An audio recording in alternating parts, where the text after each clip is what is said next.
Siapa di sini yang pernah ngontrak atau ngekos? Tentu kebanyakan dari kita pernah merasakan momen-momen merantau. Dan di perantauan itu pasti kita merasakan yang namanya ngontrak. Kontrakan menjadi salah satu fasilitas publik yang penghuninya silih berganti.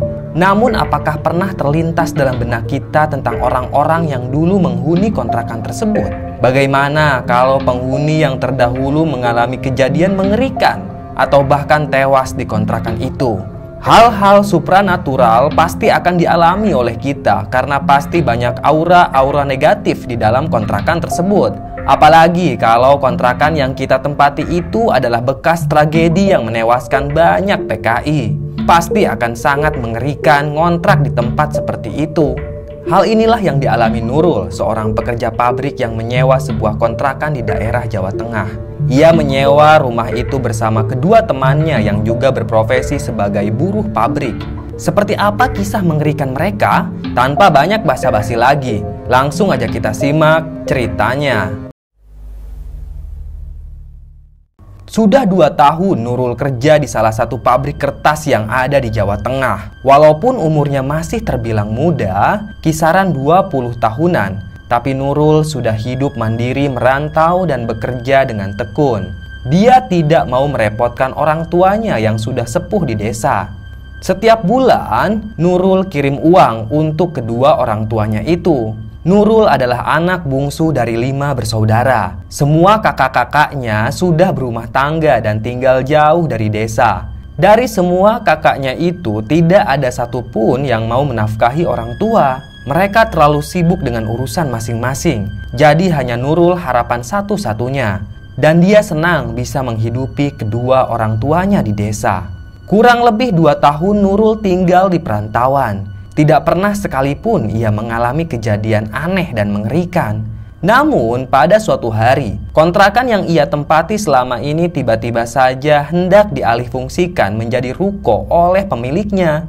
Sehingga mau tidak mau Nurul harus pindah kontrakan. Ada 3 blok kontrakan di sana dan semuanya dipaksa pindah oleh pemilik kontrakan. Nurul dan kedua tetangganya itu pun bingung harus pindah kemana. Karena setahu mereka komplek kontrakan dekat pabrik sudah disewa semua oleh para buruh. Barang-barang Nurul dikeluarkan dari dalam kontrakan. Walaupun Nurul sudah bayar penuh sewa untuk 1 bulan, tapi tetap saja si bapak kontrakan bersikeras menyuruh Nurul dan kedua tetangganya untuk angkat kaki dari sana. Si bapak kontrakan bahkan mengembalikan uang sewanya si Nurul. Tentu wanita itu sangat sedih dan panik karena yang punya kontrakan tidak bilang dari jauh-jauh hari. Semuanya serba mendadak. Untung saja saat itu hari Minggu dan Nurul sedang libur kerja. Jadi dia bersama kedua tetangganya bisa mencari kontrakan baru untuk ditempati. Namun tidak mudah mendapatkan kontrakan karena semuanya sudah penuh. Nurul, Rita, dan Dona bingung harus nyari kemana lagi. Mereka pun istirahat di sebuah warung. Nah, di sanalah mereka menemukan titik terang. Si pemilik warung memberitahu kalau ada kontrakan yang berbentuk rumah yang sedang disewa. Namun jaraknya agak jauh dari pabrik. "Ah, tidak apa-apa, Bu. Yang penting ada tempat tinggal buat kami," ucap Nurul. Dona dan Rita mengangguk. Mereka berdua sudah kelelahan. "Kalau boleh tahu, kontrakannya di mana ya, Bu?" tanya Nurul. Si pemilik warung pun langsung menyuruh anaknya untuk mengantarkan Nurul dan kawan-kawannya ke lokasi rumah yang mau disewakan. Jaraknya memang cukup jauh. Tapi Tony, yang tak lain adalah anaknya yang punya warung itu, dengan senang hati mau mengantarkan Nurul dan juga teman-temannya ke lokasi kontrakan. Beberapa saat kemudian mereka pun tiba di rumah tersebut. Kondisi rumah itu tampak tua, tapi bangunannya masih kokoh. Ada plang yang menggantung di pagarnya bertuliskan "Rumah ini disewakan." "Nah, ini rumahnya, Kak," ucap Tony.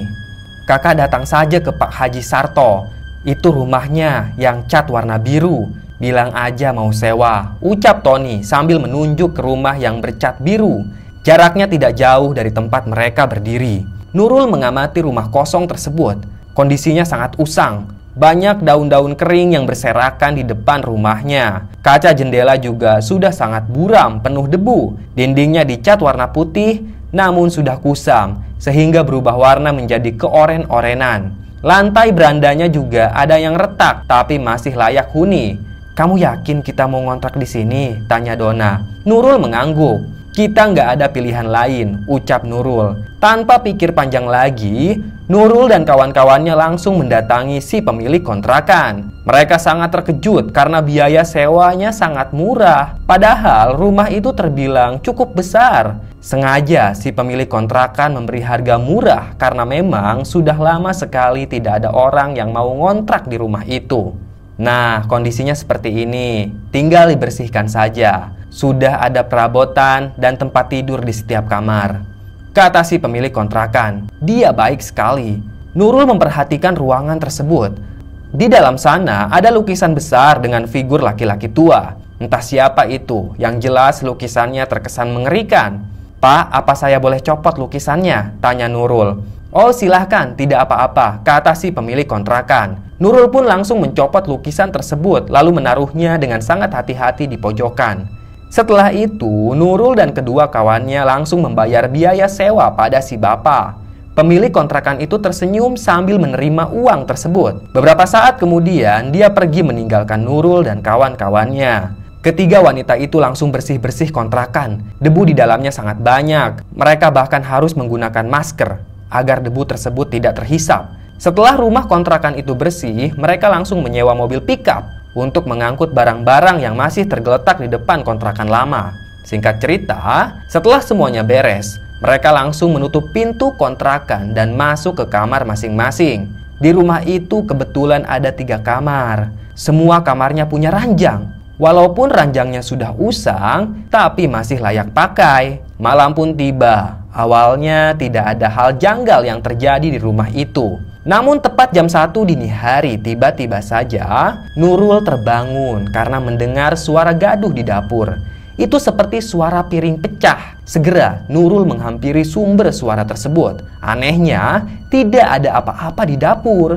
Padahal Nurul kira di sana ada kucing. Tapi kucing tidak mungkin bisa masuk ke dapur karena tidak ada celah sama sekali kecuali ventilasi udara yang ukurannya kecil. Tubuh kucing tidak akan muat di sana. Nurul melihat ada pecahan piring yang berserakan. Segera ia membersihkannya karena takut keinjak oleh teman-temannya. Dia tidak mau berpikir yang aneh-aneh. Setelah selesai membersihkan lantai, dia pun beranjak kembali ke kamarnya. Pagi pun tiba. Nurul, Donna, Rita bergantian mandi. Walaupun kamar mandinya usang, tapi airnya melimpah ruah, segar dan dingin. Setelah mereka selesai mandi, mereka pun bersiap untuk berangkat kerja. Namun ada yang aneh pada lengan kanannya Donna. Lengannya itu terluka, seperti bekas cakaran. "Tanganmu kenapa, Don?" tanya Nurul. "Kayaknya semalam gak sengaja kegaruk, soalnya banyak nyamuk," jawab Donna. Jelas itu bukan bekas garukan, melainkan luka cakar yang lumayan parah. Nurul memperhatikannya. "Masa ngegaruk sampai kayak gitu sih?" kata Nurul.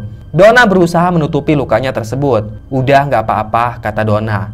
Mereka pun berangkat kerja dengan jalan kaki. Hari itu kerjaan mereka lancar-lancar saja. Mereka pulang sekitar jam 9 malam. Donna merasa luka cakarnya semakin memburuk. Sesekali ia menggaruknya, tapi dia berusaha sebisa mungkin untuk menyembunyikannya karena dia tidak mau merepotkan teman-temannya itu. Namun tengah malam, Donna menangis kesakitan. Dia tidak mampu lagi menahan rasa sakitnya. Segera Nurul dan Rita mendatangi kamarnya Donna. Kondisi lengannya Donna sangat memprihatinkan. Lengannya itu membiru, luka cakarnya bernanah, padahal baru 1 hari. "Kita bawa ke klinik aja yuk," ucap Rita. "Iya betul, ayo kita bawa," jawab Nurul. Donna masih menangis menahan rasa sakit yang sangat menyiksa. Dia digandeng oleh kedua temannya ke klinik. Kondisi Donna semakin buruk saja. Dia dijenguk oleh kekasihnya yang bernama Ardi. Mereka sudah lama pacaran. Saat itu Donna ditemani oleh Ardi di klinik. Sementara Nurul dan Rita harus pulang karena keesokan harinya harus masuk kerja. Singkat cerita, keesokan harinya kondisi Donna semakin parah. Secara mengejutkan, ada luka sayat di wajahnya itu. Donna menangis kesakitan. Dokter dan perawat juga bingung dengan kondisi yang dialami oleh Donna. Keluarga dari desa berdatangan menjenguknya. Kedua orang tuanya Donna menangis sesenggukan. Mereka sangat kasihan pada anaknya yang tampak menderita itu. Di hari berikutnya, kondisi Donna semakin parah saja. Permukaan wajahnya bolong-bolong seperti habis disundut oleh puntung rokok. Wajah Donna merah. Dia terlihat sangat menderita. Luka bolong itu bukan hanya di bagian wajah saja, melainkan di perut juga ada. Tepat jam 5 sore, Donna sekarat. Napasnya terputus-putus. Kedua matanya melotot ke langit. Tangannya kaku dan dia pun meninggal begitu saja. Semua keluarga Donna menangis histeris. Begitupun dengan Nurul dan Rita. Mereka sangat terpukul kehilangan teman satu kontrakannya itu. Jasad Donna dibawa ke desa. Rita dan Nurul mengambil cuti untuk menghadiri pemakaman teman mereka itu. Namun saat jasad Donna dimasukkan ke liang lahat, tiba-tiba saja Nurul berteriak sangat kencang. Dia kaget karena melihat wajah Donna yang melotot dan tersenyum mengerikan. Tapi hanya Nurul yang melihatnya, orang lain tidak. Semua orang yang hadir di pemakaman itu mencoba untuk menenangkan Nurul. Nurul sangat kaget melihat kejadian tersebut. Dia pun dibawa oleh Rita untuk menjauh dari pemakaman. Tak lama berselang, mereka pun pulang. Nurul masih menangis sesenggukan. Dia sangat syok. Nurul menjelaskan tentang apa yang ia lihat di liang lahat. Rita bilang kalau itu pasti cuma halusinasi belaka. Nurul berusaha sebisa mungkin untuk menenangkan dirinya. Kejadian yang ia lihat tadi benar-benar mengerikan. Singkat cerita, seminggu setelah kematian Donna, kini giliran Rita yang mengalami kejadian tragis. Di pabrik, Rita mengalami kecelakaan kerja. Tangan kanannya masuk ke dalam mesin kertas hingga tergiling sampai bahu. Tulang dan dagingnya remuk. Beberapa orang karyawan mencoba untuk menarik Rita dari dalam mesin itu. Namun tangannya tidak bisa diselamatkan. Dia buntung. Rita menjerit ketakutan dan juga kesakitan. Ia pun dilarikan ke rumah sakit. Namun sayang, nyawanya tak tertolong. Dia mengalami pendarahan yang sangat dahsyat. Rita tewas dengan sangat mengenaskan. Nurul menangis tak karuan saat menghadiri pemakaman Rita di desa. Dia tak menyangka kedua teman kosannya itu meninggal dengan sangat cepat dan mendadak. Sementara itu, kejadian aneh kembali dialami Nurul di pemakaman Rita. Saat Rita hendak dimasukkan ke liang lahat, tiba-tiba saja Nurul melihat wajah Rita yang melotot dan berteriak pada Nurul. "Tinggalkan kontrakan itu, Nurul!" teriak Rita. Nurul kaget, ia pun terjungkal lalu menangis. Dan lagi-lagi hanya Nurul yang dapat melihat dan mendengar teriakan Rita. Warga membawa Nurul menjauh dari pemakaman karena wanita itu tampak sangat ketakutan. Apakah kematian teman-temannya Nurul ada hubungannya dengan kontrakan yang mereka tempati? Nurul mulai berpikir ke arah sana.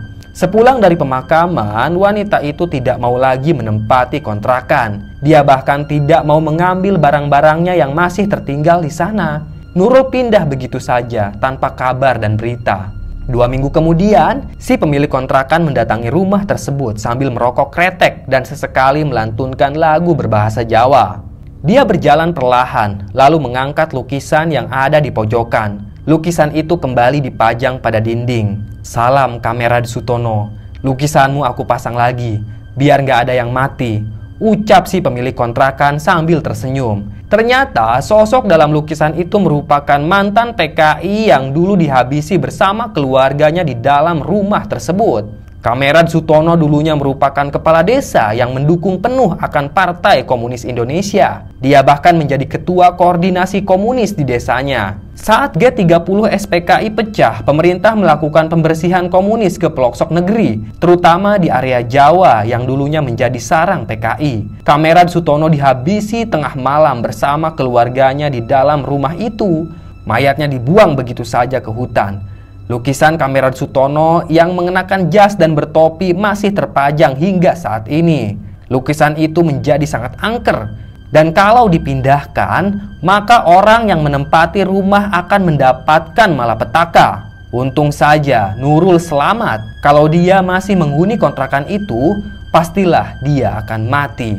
Selesai. Terima kasih sudah menyimak cerita Mbah. Tunggu cerita-cerita lainnya ya. Tetap sehat dan salam merinding.